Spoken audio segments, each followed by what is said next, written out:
नमस्कार दोस्तों, एजुकेशन की नई दुनिया में आपका स्वागत है। मैं जितेंद्र कुमार जौली उत्तर प्रदेश माध्यमिक शिक्षा सेवा चयन बोर्ड द्वारा यूपी पीजीटी अर्थात प्रवक्ता भर्ती 2021 का संशोधित विज्ञापन जारी किया गया है। इस विज्ञापन में शैक्षिक योग्यता क्या निर्धारित की गई है, आयु सीमा क्या रहेगी, परीक्षा पैटर्न क्या होगा, चयन प्रक्रिया क्या रहेगी, आवेदन शुल्क कितने रुपए रखा गया है, महत्वपूर्ण तिथियां कौन कौन सी हैं, संपूर्ण जानकारी संशोधित विज्ञापन के अनुसार देने का प्रयास किया गया है। साथ ही जो अभ्यर्थी यहां पर पहले आवेदन कर चुके हैं, क्या उनको दोबारा से आवेदन करना होगा, जानने के लिए इस वीडियो को शुरू से अंत तक देखिए। आइए शुरुआत करते हैं।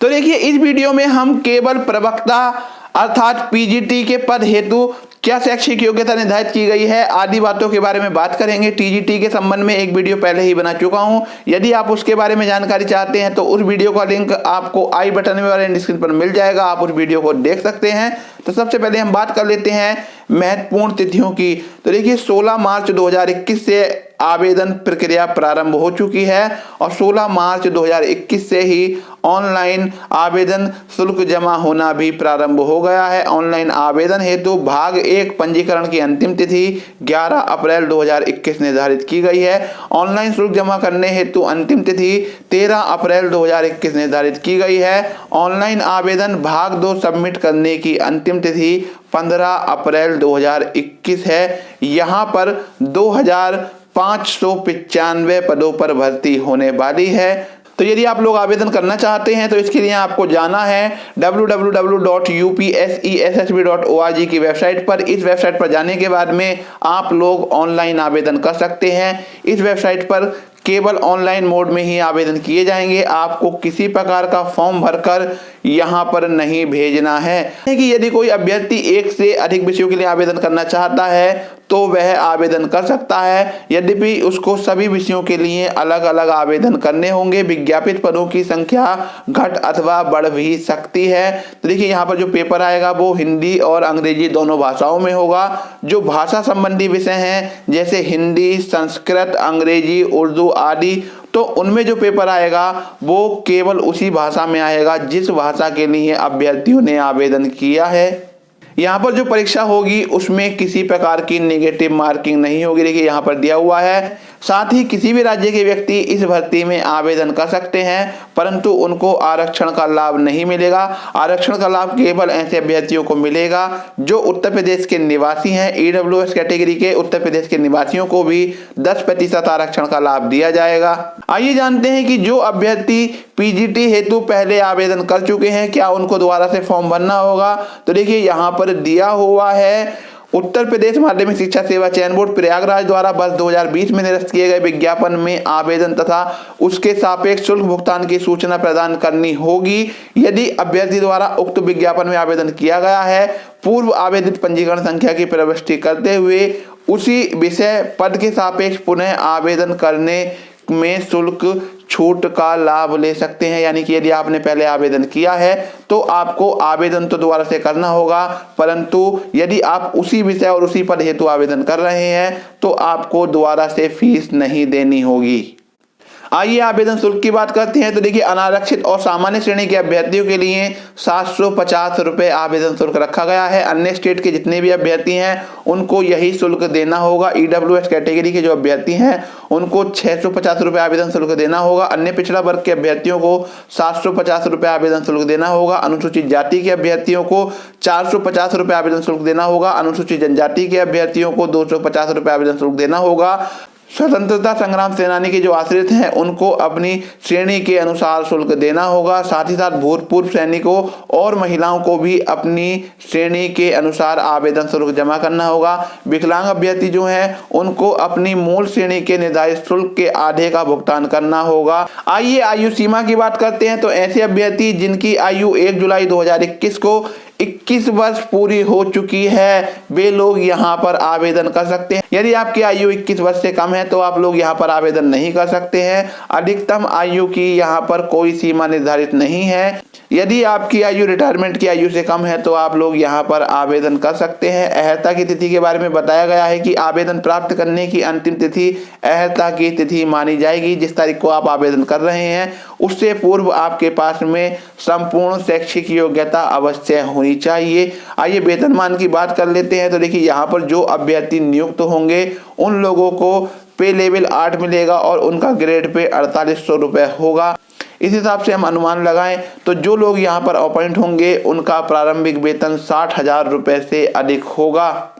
आइए चयन प्रक्रिया की बात करते हैं। तो देखिए यहाँ पर लिखित परीक्षा होगी, इंटरव्यू होगा, साथ ही अभ्यर्थियों को उनकी विशिष्ट योग्यताओं के आधार पर भी अंक प्रदान किए जाएंगे।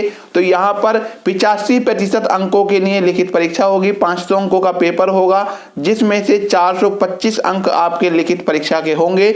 जो अभ्यर्थी लिखित परीक्षा पास कर लेंगे उनको इंटरव्यू के लिए बुलाया जाएगा और इंटरव्यू यहाँ पर 10% अंकों का रखा गया है। 10% का मतलब ये है कि यहाँ पर 50 अंक का इंटरव्यू होगा। इस 50 अंक के इंटरव्यू को इस बार 3 सेक्शन में बांटा गया है, जिसमें से 4% अंक सामान्य ज्ञान के होंगे, 3% अंक व्यक्तित्व परीक्षण के होंगे और 3% अंक अभिव्यक्ति की योग्यता के आधार पर अभ्यर्थियों को दिए जाएंगे। इस बात का ध्यान रखते हुए ही आपको यहाँ पर तैयारी करनी है। आगे जानते हैं कि ऐसे अभ्यर्थी जिन्होंने कोई विशेष योग्यता प्राप्त कर रखी है उनको भी यहाँ पर अंक प्रदान किए जाएंगे। तो देखिए यहाँ पर लिखा हुआ है निम्नलिखित विशेष योग्यताओं के आधार पर 5% अंक प्रदान किए जाएंगे। डॉक्टरेट उपाधि रखने के लिए 2% अंक, यानी आपने यदि PhD कर रखी है तो 2% अर्थात 10 अंक आपको यहाँ पर प्रदान किए जाएंगे। यदि आपने MEd कर रखा है तो उसके लिए भी आपको 2% अर्थात 10 अंक दिए जाएंगे। ऐसे अभ्यर्थी जिन्होंने B.Ed कर रखा है उनको 1% अंक अर्थात 5 अंक प्रदान किए जाएंगे। परंतु यदि किसी अभ्यर्थी ने B.Ed और M.Ed दोनों कर रखा है तो ऐसे अभ्यर्थी को अधिकतम 10 अंक ही प्रदान किए जाएंगे, उससे अधिक अंक नहीं प्रदान किए जाएंगे।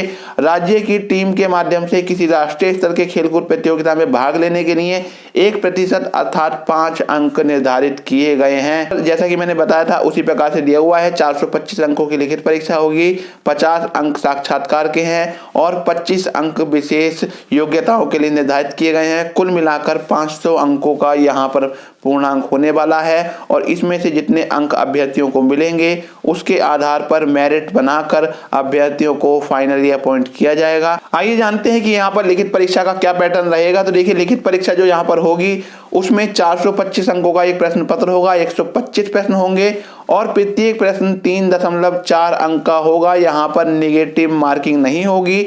यहाँ पर जिस विषय हेतु आप लोग आवेदन कर रहे हैं उस विषय से संबंधित प्रश्न ही आपकी इस परीक्षा में आएंगे। किस विषय का क्या सिलेबस है और उसको कैसे डाउनलोड कर सकते हैं इस बारे में एक वीडियो में पहले ही बना चुका हूं, उसका लिंक आपको आई बटन में और एंड स्क्रीन पर मिल जाएगा, आप उस वीडियो को देख सकते हैं। आइए जानते हैं कि यहाँ पर अभ्यर्थियों को कितना समय दिया जाएगा। तो अभ्यर्थियों को 125 प्रश्नों को हल करने के लिए 2 घंटे का समय दिया जाएगा। प्रश्न पत्र का स्वरूप क्या रहेगा, तो देखिए यहाँ पर जो प्रश्न पत्र आएगा वह बहुविकल्पीय यानी कि मल्टीपल चॉइस क्वेश्चन प्रकार के प्रश्नों से बना हुआ होगा। प्रत्येक प्रश्न के 4 विकल्प होंगे, जिसमें से एक सबसे उपयुक्त विकल्प का चयन अभ्यर्थियों को करना होगा। सही गोले के उत्तर पत्रक में काली स्याही की बॉल पेन से काला करना होगा। आपको उत्तर जो है OMR शीट पर गोले को काला करके देने होंगे। ऐसे अभ्यर्थी जो तदर्थ शिक्षक के रूप में यहाँ पर नियुक्त हैं और आवेदन कर रहे हैं उनको 1 वर्ष की सेवा के लिए 1.5 अंक और अधिकतम 30 अंक साक्षात्कार के स्तर पर दिए जाएंगे। यानी कि उनको पहले लिखित परीक्षा पास करनी होगी, उसके बाद ही उनको ये अंक फाइनल मेरिट में जोड़ने हेतु दिए जाएंगे। आगे यहाँ पर दिया हुआ है कि किसी भी दशा में पूर्णांक 500 से अधिक किसी अभ्यर्थी के नहीं हो सकते हैं। कि यहाँ पर बालक और बालिका दोनों वर्ग हेतु भर्तियां आई हुई हैं। बालिका वर्ग हेतु केवल महिलाएं ही यहाँ पर आवेदन कर सकती हैं, परंतु यह नियम संगीत विषय पर लागू नहीं होता है। ऐसे अभ्यर्थी जो पुरुष हैं और नेत्रहीन हैं वे संगीत विषय हेतु आवेदन कर सकते हैं। अन्य किसी विषय हेतु बालिका वर्ग के विद्यालय में पुरुष अभ्यर्थी आवेदन नहीं कर सकते हैं। महिलाएं जो अभ्यर्थी हैं वे बालक और बालिका दोनों वर्ग के विद्यालयों के लिए आवेदन कर सकती हैं, परंतु उनको आवेदन में इस बात का उल्लेख करना होगा कि वे बालक वर्ग के लिए आवेदन कर रही हैं या बालिका वर्ग के लिए आवेदन कर रही हैं। यदि फॉर्म भरते समय आपके फॉर्म में आपसे कोई त्रुटि हो जाती है तो आप दोबारा से नया फॉर्म भी भर सकते हैं, परंतु अंतिम आवेदन को ही यहाँ पर स्वीकार किया जाएगा, शेष आवेदन निरस्त समझे जाएंगे। प्रशिक्षित स्नातक तथा प्रवक्ता पद की परीक्षाएं अलग अलग तिथियों में संपन्न होंगी। पात्र अभ्यर्थी दोनों विषयों हेतु अलग अलग आवेदन कर सकते हैं। तो देखिए यहाँ पर परीक्षा कब होगी इस विषय में अभी कुछ नहीं बताया गया है, यहाँ पर दिया हुआ है परीक्षा तिथि की सूचना यथा समय दी जाएगी, अर्थात परीक्षा की तिथि अभी घोषित नहीं की गई है, परंतु आप लोग ये मानकर चलिए कि जून या जुलाई में इस भर्ती हेतु परीक्षा आयोजित की जा सकती है। विशेष परिस्थितियों में ये परीक्षा पहले भी हो सकती है। जैसे ही परीक्षा की तिथि घोषित की जाएगी इस संबंध में वीडियो बनाकर चैनल पर अपलोड कर दिया जाएगा। आइए जानते हैं पीजीटी में बालक वर्ग में किस विषय में कितने पदों के लिए भर्ती होने वाली है। तो देखिए यहाँ पर आपके सामने स्क्रीन पर सभी विषय दिए हुए हैं, आप इसका स्क्रीनशॉट लेकर ये देख सकते हैं या फिर वीडियो को पॉज करके भी देख सकते हैं कि किस विषय में किस श्रेणी में कितनी भर्तियां हैं। ये बालक वर्ग की भर्तियां हैं और यहाँ पर देखिए हिंदी, गणित, गृह विज्ञान, अर्थशास्त्र, इतिहास, अंग्रेजी, कला, नागरिक शास्त्र, भूगोल, मनोविज्ञान, शिक्षा शास्त्र, समाज शास्त्र, संस्कृत, जीव विज्ञान, भौतिक विज्ञान, रसायन विज्ञान, सहायक शिक्षा, वाणिज्य, कृषि, सैन्य विज्ञान और तर्कशास्त्र विषयों में भर्तियां आई हुई हैं। यदि आप बालिका वर्ग हेतु आवेदन करना चाहते हैं तो इसके संबंध में कौन कौन से विषय हैं वो यहाँ पर दिए हुए हैं और सीटों की संख्या दी हुई है। आप इसको भी स्क्रीनशॉट लेकर या पॉज करके देख सकते हैं। आगे जान लेते हैं कि यहाँ पर आवेदन करने के लिए शैक्षिक योग्यता क्या निर्धारित की गई है। तो देखिए यहाँ पर जो अभ्यर्थी पीजीटी के पद हेतु आवेदन करेंगे और यहाँ पर सिलेक्ट होंगे उनको कक्षा 11 और 12 पढ़ाने दिया जाएगा। यहाँ पर आवेदन करने हेतु अभ्यर्थी के पास में मास्टर उपाधि होना अनिवार्य है। यहाँ पर बीएड होना जरूरी नहीं है। यदि आपने मास्टर उपाधि पास कर रखी है, चाहे आपके मास्टर उपाधि में कितने भी प्रतिशत अंक हो, आप लोग यहाँ पर आवेदन कर सकते हैं। सबसे पहले हिंदी विषय की शैक्षिक योग्यता के बारे में बात कर लेते हैं। तो देखिए यहाँ पर दिया हुआ है हिंदी में एमए तथा संस्कृत के साथ में बीए होना चाहिए अथवा शास्त्रीय परीक्षा राजकीय संस्कृत कॉलेज वाराणसी अब संपूर्णानंद विश्वविद्यालय से होनी चाहिए। ऐसे अभ्यर्थी जो प्रशिक्षण योग्यता वरीयमान, देखिए यहाँ पर एक केस दिया हुआ है, इसके अनुसार नियुक्त अध्यापकों के लिए यदि वे निर्धारित अन्य शैक्षिक योग्यताएं रखते हों तो इंटरमीडिएट कक्षाओं में हिंदी प्रवक्ता पर प्रोन्नति हेतु संस्कृत विषय से बीए उत्तीर्ण होना अनिवार्य नहीं है। हिंदी में एमए के साथ साथ संस्कृत विषय में स्नातकोत्तर परीक्षा उत्तीर्ण योग्यताधारी को इंटरमीडिएट कक्षाओं के प्रवक्ता पद पर सीधे नियुक्ति अथवा प्रवक्ता पद पर प्रोन्नति हेतु बीए में संस्कृत की अनिवार्यता से मुक्ति रहेगी। ऐसे अभ्यर्थी जिन्होंने बीएड, एमएड, पीएचडी या फिर किसी राष्ट्रीय स्तर की खेलकूद प्रतियोगिता में राज्य की टीम के माध्यम से प्रतिभाग किया है उनको यहाँ पर अतिरिक्त अंक प्रदान किए जाएंगे। तो यदि आपके पास इनमें से कोई शैक्षिक योग्यता या फिर सर्टिफिकेट है तो आपको उसका वर्णन जो है अपने आवेदन में अवश्य कर देना है ताकि आप इसका लाभ यहाँ पर ले सकें। आगे यहाँ पर दिया हुआ है गणित विषय हेतु। तो देखिए ऐसे अभ्यर्थी जिन्होंने एमए या एमएससी गणित से किया है वे लोग यहाँ पर आवेदन कर सकते हैं। साथ ही साथ गणित में त्रिवर्षीय पाठ्यक्रम सहित बीए ऑनर्स अथवा बीएससी ऑनर्स करने वाले भी गणित विषय हेतु आवेदन कर सकते हैं। गृह विज्ञान के बारे में बात करते हैं तो देखिए यहाँ पर दिया हुआ है गृह विज्ञान में एमएससी अथवा गृह अर्थशास्त्र होम इकोनॉमिक्स या गृह कला होम आर्ट में एमए अथवा गृह विज्ञान या गृह अर्थशास्त्र होम इकोनॉमिक्स या घरेलू विज्ञान डोमेस्टिक साइंस या गृह कला होम आर्ट में प्रशिक्षित स्नातक ऐसे अभ्यर्थी यहाँ पर आवेदन कर सकते हैं। अंग्रेजी विषय की बात करते हैं तो देखिए यहाँ पर दिया हुआ है नियमानुसार स्थापित उत्तर प्रदेश या किसी अन्य मान्यता प्राप्त विश्वविद्यालय से अंग्रेजी विषय में स्नातकोत्तर उपाधि, पोस्ट ग्रेजुएट डिग्री, किसी ट्रेनिंग कॉलेज से एलटी डिप्लोमा या किसी मान्यता प्राप्त विश्वविद्यालय से एजुकेशन में डिग्री या डिप्लोमा रखने वालों को यहाँ पर प्राथमिकता दी जाएगी। आगे यहाँ पर दिया हुआ है कला विषय हेतु क्या शैक्षिक योग्यता निर्धारित की गई है। तो आप लोग यहाँ पर देख सकते हैं कि कला विषय हेतु कौन कौन लोग आवेदन कर सकते हैं। इसका आप स्क्रीनशॉट ले सकते हैं या फिर इसको स्क्रीन को पॉज करके यहाँ पर देख सकते। संस्कृत विषय हेतु क्या शैक्षिक योग्यता निर्धारित की गई है, आइए इस बारे में बात करते हैं। तो संस्कृत में एमए प्रशिक्षण वरीयमान अथवा राजकीय संस्कृत कॉलेज वाराणसी अब संपूर्णानंद संस्कृत विश्वविद्यालय वाराणसी का संपूर्ण आचार्य प्रशिक्षण प्राप्त करने वालों को यहाँ वरीयता दी जाएगी। आगे बात करते हैं वाणिज्य विषय हेतु। तो देखिए वाणिज्य विषय में केवल वे ही अभ्यर्थी आवेदन कर सकते हैं जिन्होंने एमकॉम किया है। ऐसे अभ्यर्थी जिन्होंने एमबीए किया है वे लोग वाणिज्य विषय हेतु यहाँ पर आवेदन नहीं कर सकते हैं। कृषि विषय की बात करते हैं तो एमएससी कृषि करने वाले अभ्यर्थी यहाँ पर आवेदन कर सकते हैं। सहायक शिक्षा विषय की बात करते हैं तो यहाँ पर नंबर 1 दिया हुआ है स्नातक तथा नंबर 2 राज्य सरकार द्वारा मान्यता प्राप्त शिक्षा में डिप्लोमा अथवा किसी अध्यापक प्रशिक्षण एलटी महाविद्यालय से व्यायाम शिक्षा में विशेष योग्यता अथवा भारत में विधि द्वारा स्थापित किसी विश्वविद्यालय द्वारा प्रदत्त व्यायाम शिक्षा में उपाधि डिप्लोमा अथवा इसके समकक्ष कोई अन्य योग्यता प्राप्त अभ्यर्थी यहाँ पर आवेदन कर सकते हैं। ऐसे अभ्यर्थियों को स्नातकोत्तर उपाधि प्राप्त होना अनिवार्य है। आगे संगीत विषय की बात करते हैं तो देखिए जो लोग यहाँ पर संगीत विषय हेतु आवेदन करना चाहते हैं स्क्रीन पर संगीत विषय की योग्यता दी हुई है। आप इसका स्क्रीनशॉट लेकर या फिर इसको पॉज करके देख सकते हैं और यदि आप योग्य हैं तो यहाँ पर आवेदन कर सकते हैं। अर्थशास्त्र विषय की बात करते हैं तो ऐसे अभ्यर्थी जिन्होंने एमए इकोनॉमिक्स कर रखा है वे लोग यहाँ पर आवेदन कर सकते हैं। ऐसे अभ्यर्थी जिन्होंने एमकॉम तथा अर्थशास्त्र विषय के साथ में बीकॉम किया है वे लोग भी यहाँ पर आवेदन कर सकते हैं। और ऐसे अभ्यर्थी जिन्होंने त्रिवर्षीय पाठ्यक्रम सहित अर्थशास्त्र में बीए ऑनर्स प्रशिक्षण वरीयमान प्राप्त कर रखा है वे लोग भी यहाँ पर आवेदन कर सकते हैं। आगे बात करते हैं तर्कशास्त्र विषय की। तो देखिए दर्शन शास्त्र में एमए अथवा बीए ऑनर्स त्रिवर्षीय पाठ्यक्रम दर्शन शास्त्र सहित साथ में इंटरमीडिएट अथवा बीए अथवा एमए में तर्कशास्त्र एक ऐच्छिक विषय रहा हो प्रशिक्षण वरीयमान यहाँ पर दिया गया है। और साथ ही नागरिक शास्त्र विषय के बारे में बात करते हैं तो ऐसे अभ्यर्थी जिन्होंने एमए राजनीति शास्त्र प्रशिक्षण वरीयमान प्राप्त कर रखा है या फिर त्रिवर्षीय पाठ्यक्रम सहित